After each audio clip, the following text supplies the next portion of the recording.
Hey Tribe, this is Marriage Boot Camp Season 12, Episode 7. Whoo, y'all. This is the episode that broke me down. Last week I was saying how I didn't really see where anybody was making any breakthroughs. I didn't see what the purpose was. I felt like going in circles, talking about the same issues. Nobody's really having any epiphanies, and I didn't really feel like any of the families had made any significant strides. Again, I'm not a doctor, so this is from just my opinion watching the show. This episode, I think we did see some breakthrough. I think we saw some genuine movement in the right direction. Not from everybody, but from a few people. But this is the episode that it probably had you in some tears. Like,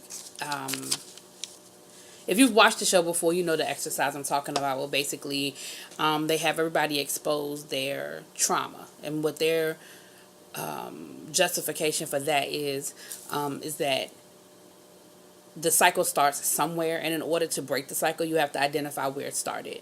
So, what they did was they had the Christmas theme. They had a whole Christmas theme, and they were talking about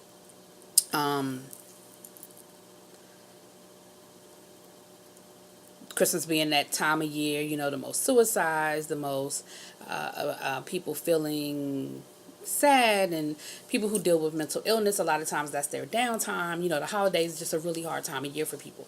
So the connection was made that this would sort of be like the whole Christmas theme and everything. But of course, it's marriage boot camp, so it wasn't like, presents and Santa Claus. So they divide the teams into two groups. Of course, they start off every episode with the little conversations over breakfast. And so it was a few conversations, nothing significant that I thought. Jen was saying how she's tired of being in the middle, and that's going to play a part into this episode. Mama Jones, Chrissy opened up about why she is so forceful with Mama Jones. It's because her mother was very docile, and her mother-in-law walked all over her AKA Chrissy's grandmother, walked all over her mom, and she was like, and she said she grew up saying that's never going to be me. So that's why I feel like the minute she feels like Nancy is trying to overstep her bounds or come for her, she's like, boom. And that's where a lot of that conflict comes in. So all of that comes into play in this particular episode. So they divide everybody into groups, and my first thought was, Jimmy ain't about to tell nobody his business. Like, that's what my thought. I was like, the rest of these people might get ready to open up and share their deepest, darkest secrets, because they had to tell a traumatic experience. But I was like, Jimmy ain't about to tell nobody nothing. That was how I thought. Boy, was I wrong. So I'm just going to go down what each person shared, because the groups they were in wasn't that significant. Of course, they tried to separate the families as much as possible. But the people that were three to a group, they had Mama Jones and Chrissy in the same group and put Jim in a separate group. And then they had Lana and Renee in the same group and put Jen in a separate group. But as far as everybody else, they just split them. Oh, Matt was in the same group as Tanya. And they had Amber in a separate group. So I was going to kind of go down the list. Amber shared how she grew up with her mom being abusive towards her father.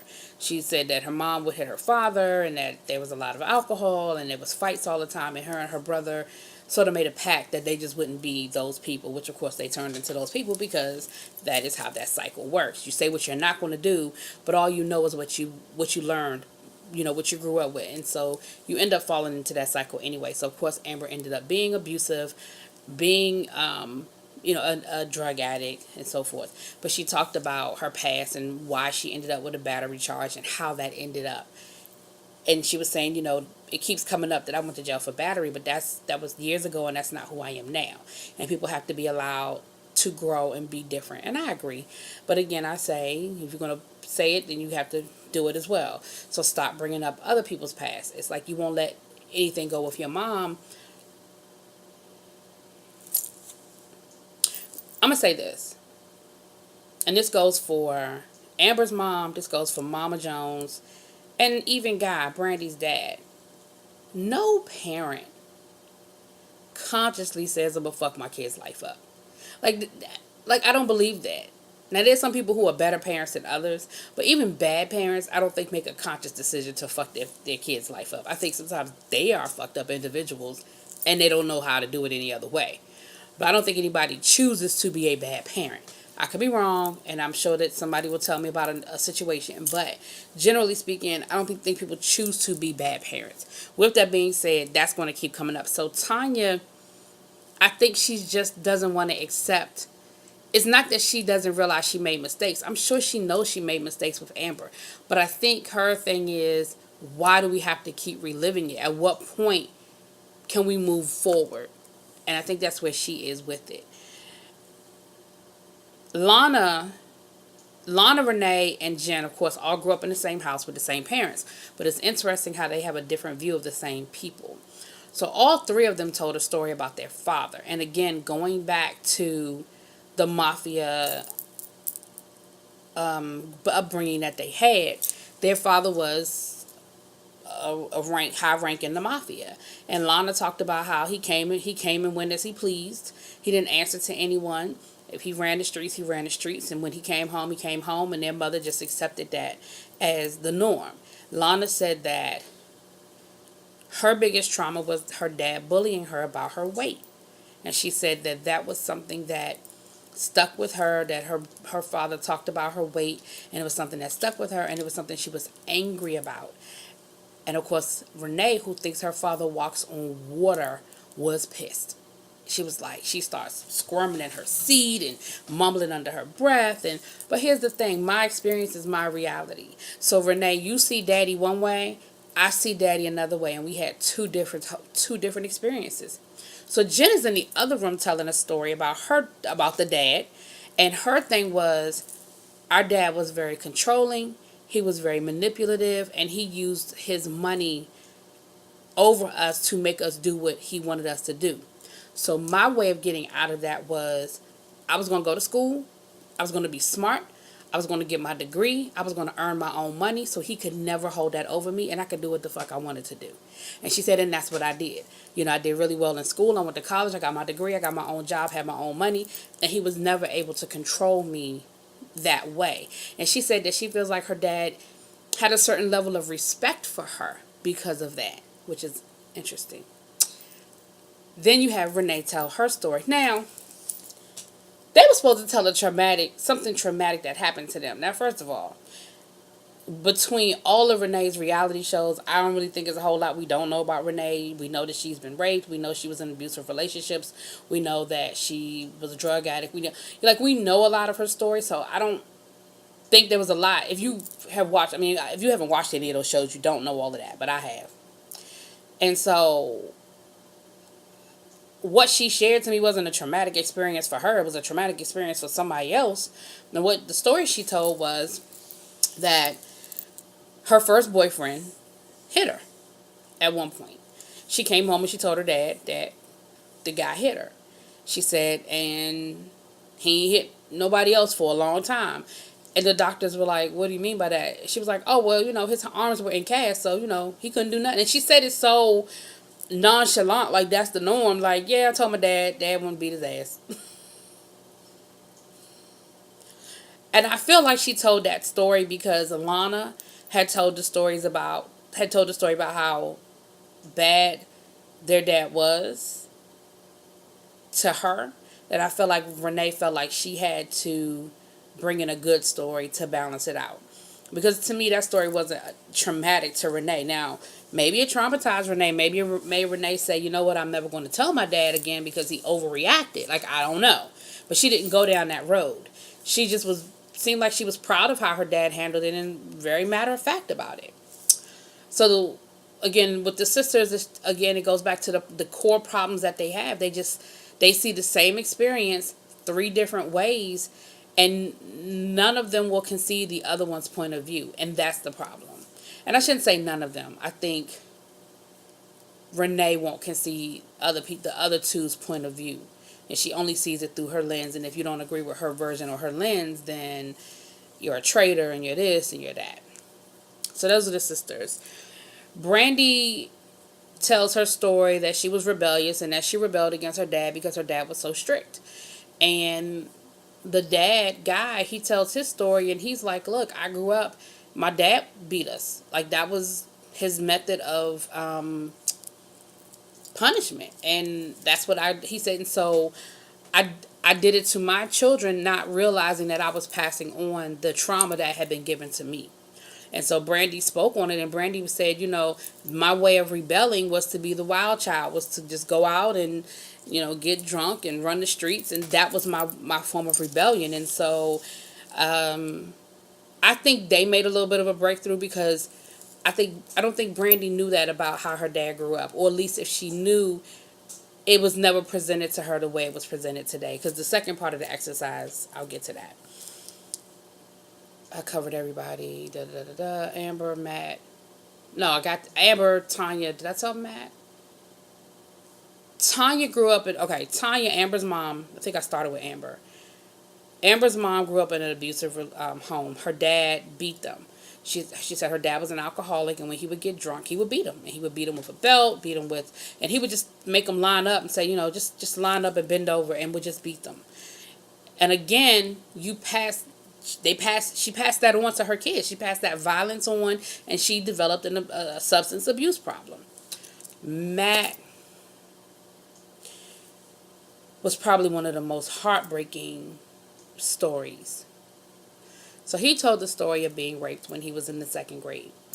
He said that he was raped by somebody he knew, an authority figure. So because he connected it to second grade, I'm going to make a leap, and this is a total leap by me, that it was somebody within the school.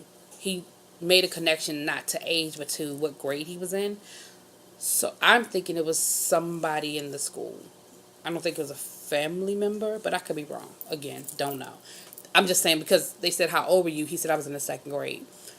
And I know my brain connects things to experiences. So sometimes I'll remember where I was. If it's an event, I remember what was playing on the radio. I remember what grade I was in. I remember what school I was at the time, but I may not always remember the exact age. And so that's why I said I feel like he connected it to the event in second grade. Anyway, so he said that when he came home that day, he did something that a lot of abuse victims don't do. He told his dad. Like, he said, I ran to my dad because I was like, my dad's going to handle it. And not only did his dad not handle it, his dad damn near ignored him. And soon after that, left the home. The mom and dad divorced, and he left them and never looked back. So Matt's thing was, I expected this man to defend me. And not only did he not defend me, he left me.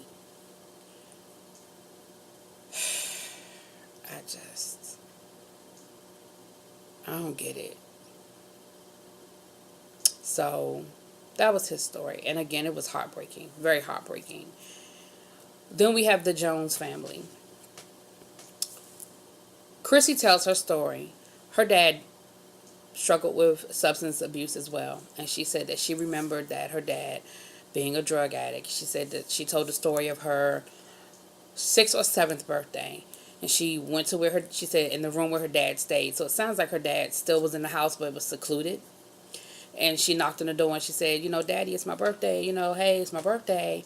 And she said he slid hundreds of dollars of bill, like $100 bills under the door, and said, go take your mom out and have a good time. So that was that experience for her. Jim broke my heart again, because again, I didn't expect Jim to share anything at all.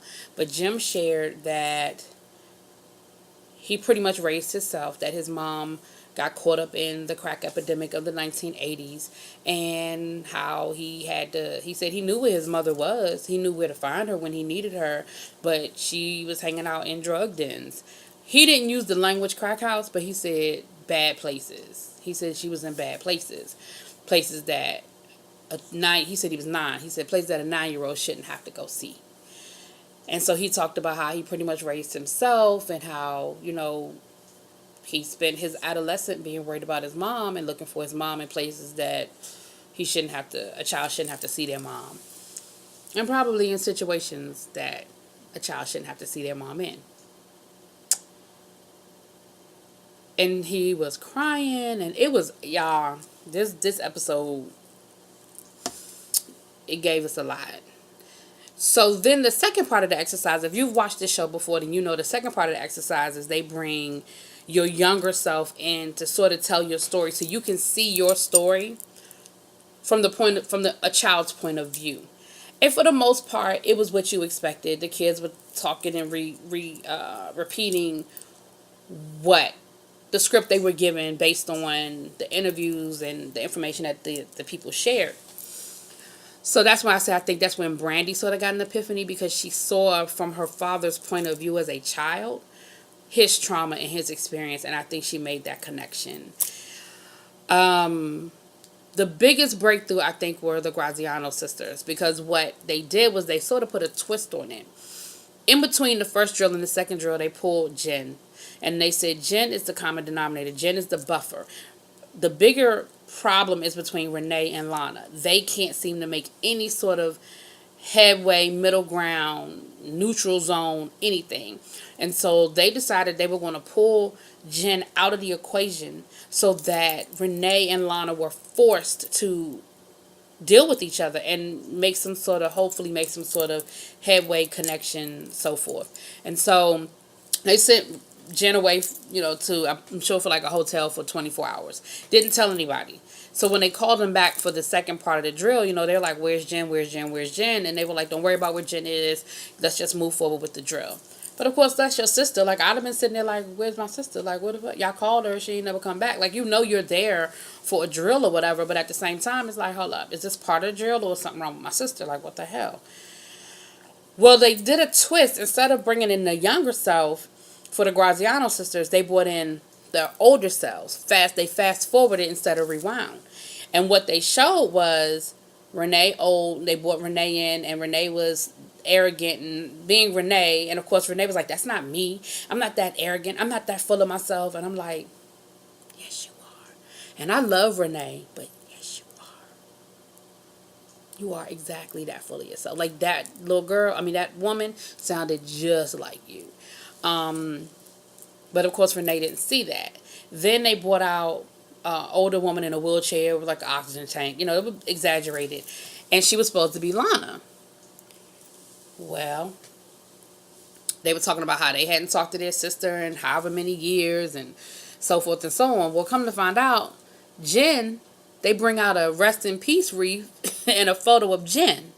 And that was supposed to signify that Jen symbolize Jen, and that she passed away, and basically Renee and Lana had not spoken to each other since Jen passed, because they no longer had a buffer. They no longer had anybody in the middle, and they could not have a relationship.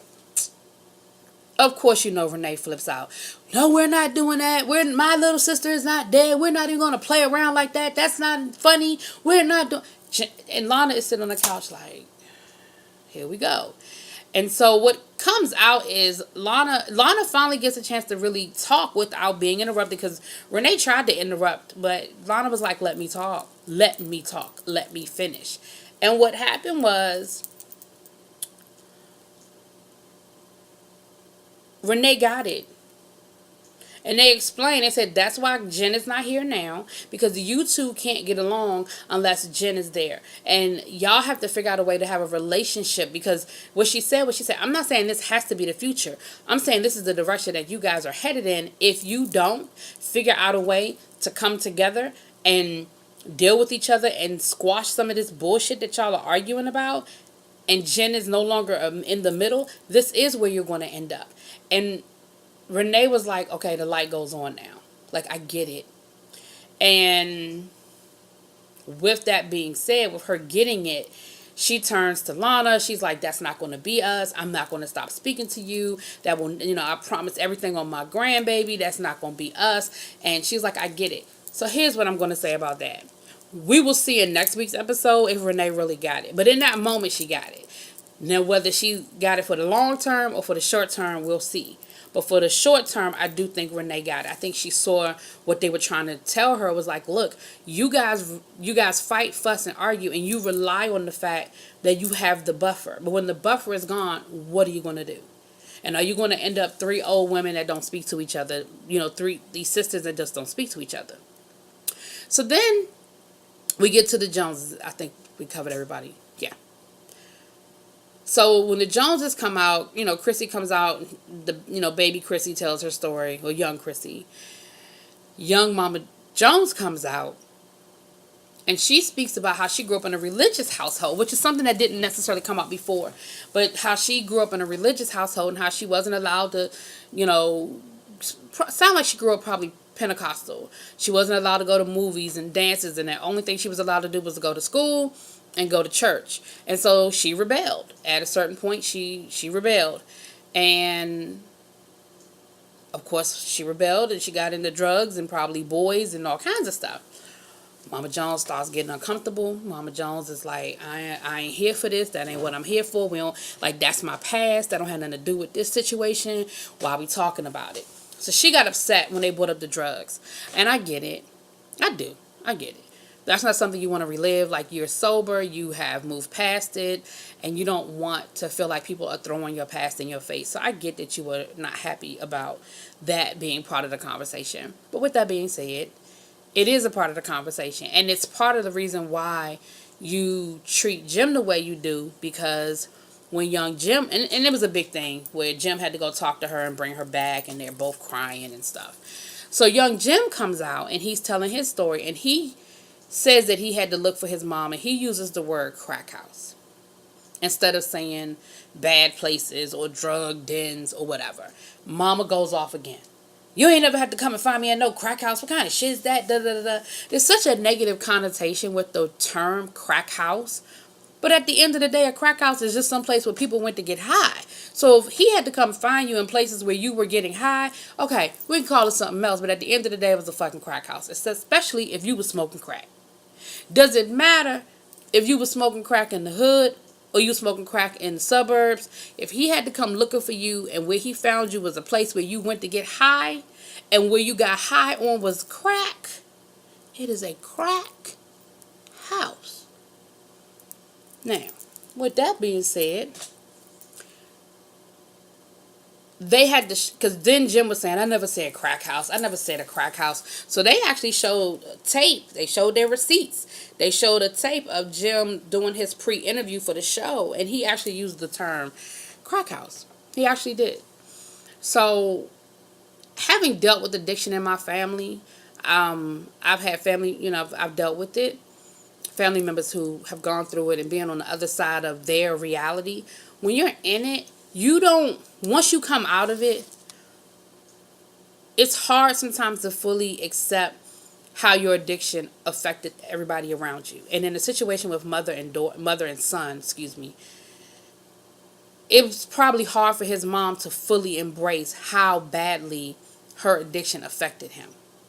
They've obviously moved past it. They've developed a really great relationship, but that is directly connected to why she holds on so tight, because she said what got her sober was her mom dying, and her mom telling her before, I guess her mother was sick and knew she was dying, and her mother told her, all right, you need to get your shit together. You need to stop tripping, get off that shit, and you need to get your shit together, because I'm about to be gone, and who's going to take care of the family, and I need you to step up.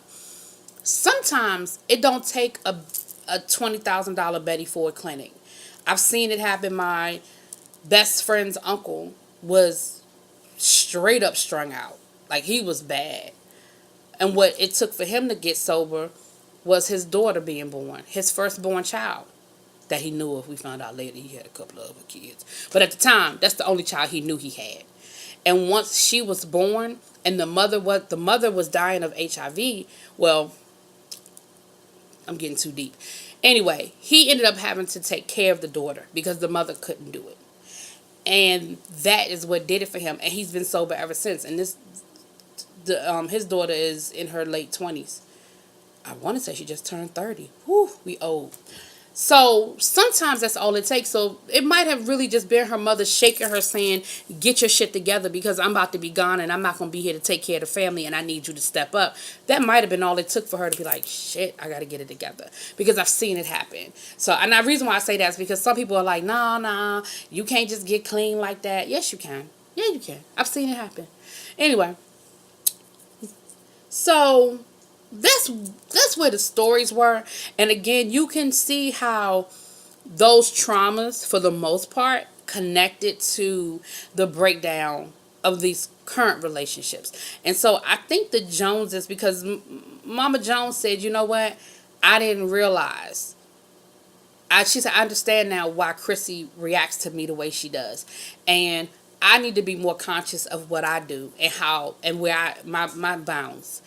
And I think she also became cognitive of the fact that is why she holds on so tight to Jim. Because once she got back in his life and she got clean and sober, then they were like inseparable. They were like Bonnie and Clyde. And so it is sort of like a making up for lost time type of situation. The young Matt, of course, Matt has a breakdown when they bring his young self out and he's telling his story. And he has it was a rough day for him. It was a really, really rough day for him. One thing I will say is that Amber stepped up. Amber was very, very understanding. She knew the story before he told the story. And she, she stayed with them and, encouraged him throughout the whole process and rubbed his back and wiped his tears. Like for the first time, I think since this process started, I think she took somebody else into consideration other than herself. And it was a good look. It ain't last long, but it was a good look. So that was pretty much this episode. I think, like I said, I think there was some strides made. I think there was some breakthroughs that happened in this particular episode. But again, like I said, we'll see next week if anything stuck. We ended with Amber trying to cuddle with Matt, and Matt is like, leave me alone. Like, it was a long day. I just want to go to sleep. And I get where I think Amber was coming from a genuine place with, I just want to be here for you. I just want you to know that I'm here. Let's cuddle. Let me show you that I love you. I really think that was her intent. Like, it didn't sound like she was trying to have sex or nothing like that. But I think she really wanted him to know, look, I'm here for you. But when he told her what he needed, and what he needed was to be left alone. He needed to just process and just go to sleep and be left alone. And so then she goes to 100 and she's like, well, fuck you then. So like I said, it ain't last long. But anyway, that was this week's episode. Y'all drop them comments. Let me know what y'all think.